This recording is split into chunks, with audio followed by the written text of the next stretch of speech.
Hello friends, मेरा नाम विकास है और आप सभी का स्वागत है आपके अपने चैनल नॉलेज हाउस में। यहाँ पर हमारा मेन फोकस सभी तरह के कंपटीशन जैसे SSC, CGL, CHSL, GD, steno, railway, bank and state exam से रिलेटेड रहेगा। यहाँ पर हम सभी तरह के सब्जेक्ट पढ़ेंगे जैसे कि maths, English, reasoning and GK. ये हमारा आज पहला क्लास है। यहाँ पर हम बहुत ज़्यादा तो कुछ नहीं पढ़ेंगे, लेकिन हम यहाँ पर सिर्फ एक हल्का सा इंट्रोडक्शन क्लास देंगे जिसमें कि हम परसेंटेज के बारे में पढ़ेंगे।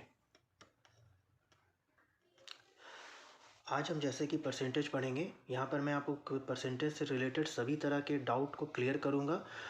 ये बहुत ही इजी सब्जेक्ट है और मतलब मैथ्स, रीजनिंग, इंग्लिश ये इतना इजी सब्जेक्ट है कि आप इसको अगर एक तरह अगर ध्यान से पढ़ें तो आप बहुत आसानी से कोई भी एग्ज़ाम क्लियर कर सकते हैं।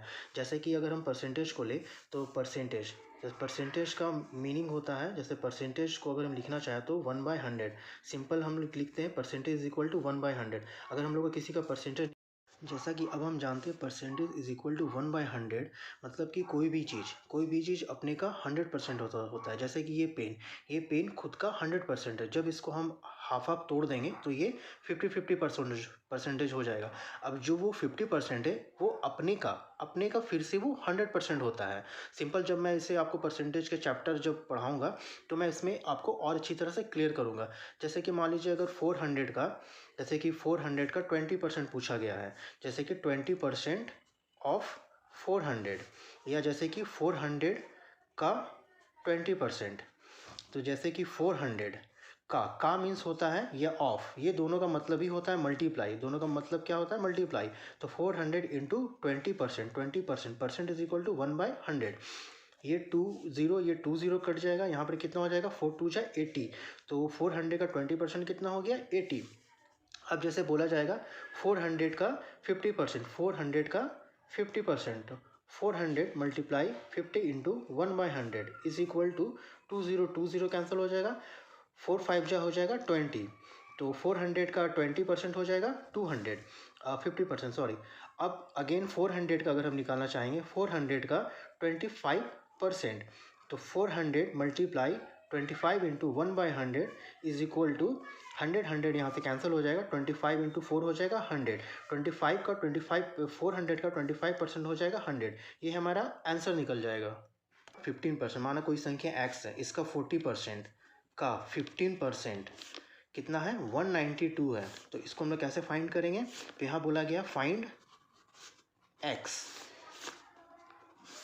तो यहाँ पर x का 40%, ठीक है। तो x multiply 40/100 multiply 15/100 is equal to 192।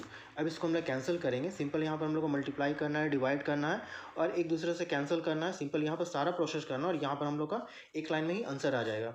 जैसे कि 20 से इसको डिवाइड करेंगे, 22 जा 40, 25 जा 100, 5 1 जा 5, 5 3 जा 15 हो गया। 3 को 2 से मल्टीप्लाई करेंगे, 3 2 जा 6 हो गया, 6 3 जा 18 और 1 यहाँ पर 6 2 जा 12। तो यहाँ पर अब कितना हो गया? 32, और ये 100 इधर जाके मल्टीप्लाई हो जाएगा 3200। इसका आंसर हो जाएगा x is equal to 3200। Next एक हम लोग एक और क्वेश्चन लेंगे जो एक इलेक्शन से रिलेटेड क्वेश्चन रहेगा, जिसमें कि कहीं पर कोई इलेक्शन हो रहा है, जिसमें कि टोटल वोट जो पड़े, टोटल वोट 100% पड़े हैं, उसमें कि ए को मिला है 40% और बी को मिले हैं 60%। और यहाँ पर बोला गया है बी जो है वो 1600 वोट से जीत गया है। तो पूछा है कि बी को कितने वोट मिले। यहाँ पर क्वेश्चन समझिएगा, टोटल वोट जो पड़े वो 100% वोट पड़े कहीं पर, वहाँ पर ए को मिले हैं 40%, बी को मिले हैं 60%, और बी जो है 1600 वोट से जीत चुका है वो इलेक्शन को। अब यहाँ पूछा गया है कि बी को कितने वोट मिले। जो 1600 वोट से जो बी जीता है, ए से ज़्यादा इसको 1600 वोट ज़्यादा मिला है, लेकिन पूछा गया है कि बी को टोटल वोट कितने मिले हैं। तो यहाँ पर हम लोग एक सिंपल सा एक मेथड है, उसके जरिए हम लोग ये क्वेश्चन को बनाएंगे। जैसे कि टोटल वोट है, टोटल वोट आपका 100% है। यहाँ पर दोनों का डिफरेंस ही, ए को मिला 40%, बी को मिला 60%, दोनों का डिफरेंस कितना हो गया? 20%। ये जो 20% है यही है आपका 1600। 20% जो डिफरेंस है, डिफरेंस ही आपका 1600 है। अब जैसे कि हम लोग यहाँ पर 1% लेंगे इज इक्वल टू 1600 डिवाइड 20। अब यहाँ पर नेक्स्ट हम लोग जाएंगे 100% is equal to 1600 by 20 multiply 100 is equal to कितना हो जाएगा यहाँ पर 21 ज़ा 20, 25 ज़ा 65 ज़ा कितना हो जाएगा 16 पचे हो जाता 80 और यहाँ पर 00 ये 2 जीरो का यहाँ पर और हो गया तो 8000 टोटल वोट। ये 100% क्या है टोटल वोट है। टोटल वोट कितने पड़े 8000 टोटल वोट पड़े हैं। तो बोला गया बी को कितने मिले तो बी इज इक्वल टू हो जाएगा टोटल वोट का टोटल वोट है 8000 का 60%। टोटल वोट 8000 का 60% यहाँ पर 2020 कट जाएगा 8 हो जाएगा 48। तो टोटल वोट बी को कितने मिले 4800। ये मैं आप लोगों को समझाने के लिए इतना लॉन्ग मेथड से बता रहा हूँ, लेकिन जब आप खुद से इसको 2-3 बार प्रैक्टिस कर लीजिएगा तो ये आपका इसी जगह ही सॉल्व हो जाएगा। इतना लंबा आपको जाने का ज़रूरत ही नहीं पड़ेगा। अब अगर हम लोग जैसे कि मान लीजिए इसको चेक करना चाहेंगे कि बी को जैसे कि 60% वोट मिले हैं तो हमारा यहाँ पर आंसर कितना हो गया B is equal to 1800। Total B को जो वोट मिले हैं 4800 वोट बी को मिले हैं। आज का क्लास हम यहीं समाप्त करते हैं। यदि आप लोगों को ये क्लास अच्छी लगी हो तो आप इसे लाइक करें, सब्सक्राइब करें एंड अपने दोस्तों में शेयर करें। Thank you so much friends.